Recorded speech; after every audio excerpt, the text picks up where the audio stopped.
Qu'est-ce que le chiisme? C'est évidemment une branche de l'islam qui est née pratiquement dès les débuts de cette religion.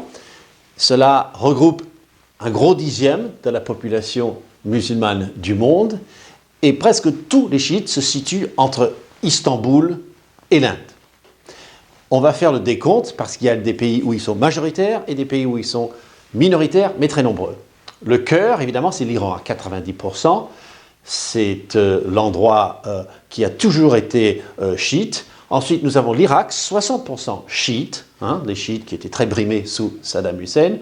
Ensuite, on descend en gamme. En jaune, vous avez des pays qui sont à très très forte minorité chiite. Le Liban, c'est un tiers. La Syrie, il y a des confessions alliées aux chiites qui leur ressemblent plus ou moins, on va dire 25%. Le Yémen, c'est une petite moitié, 45%. Et ensuite, vous avez des pays en vert où il y a beaucoup moins de chiites, mais qui font quand même partie du décor.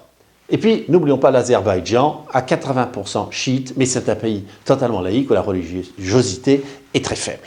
Alors, il y a une rivalité entre deux États, l'Iran et l'Arabie Saoudite, qui évidemment recouvre aussi la rivalité sunnite-chiite.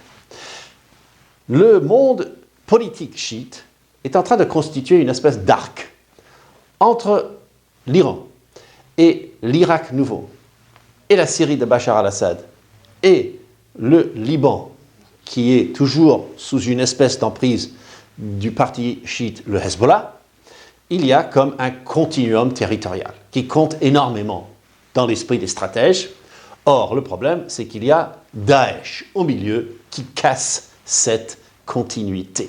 Daesh est-il soutenu par des régimes sunnites? La question n'est pas là, peut-être autrefois, beaucoup moins maintenant, mais c'est quand même sunnite. Et face à eux, vous avez l'Arabie Saoudite qui voue une espèce de assez forte détestation pour le monde chiite, ce monde chiite qui voudrait, lui, revendiquer le gardiennage de la Mecque. Tout se joue à la Mecque, mais voilà, Ibn Saoud, le père de l'Arabie Saoudite, dans les années 20, a fait en sorte que ce soit sa dynastie qui ait le contrôle de la Mecque. Face à lui, vous avez le nouveau venu un peu confessionnel, c'est l'imam Khomeini en 1979, qui a renversé le Shah d'Iran et qui est devenu le rival des Saouds. Et son poulain, aujourd'hui, c'est évidemment son successeur, c'est Ali Khamenei. Alors, pour aller plus dans l'irréversibilité de cette brouille, parce qu'on aurait pu, diplomatiquement, s'en sortir, on va dans le sens inverse, parfaitement.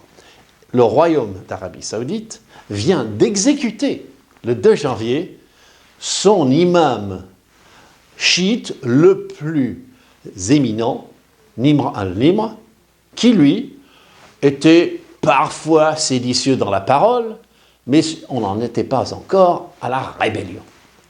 Il a été exécuté, et voilà, la brouille est totalement consommée entre cet arc et les pays en mauve.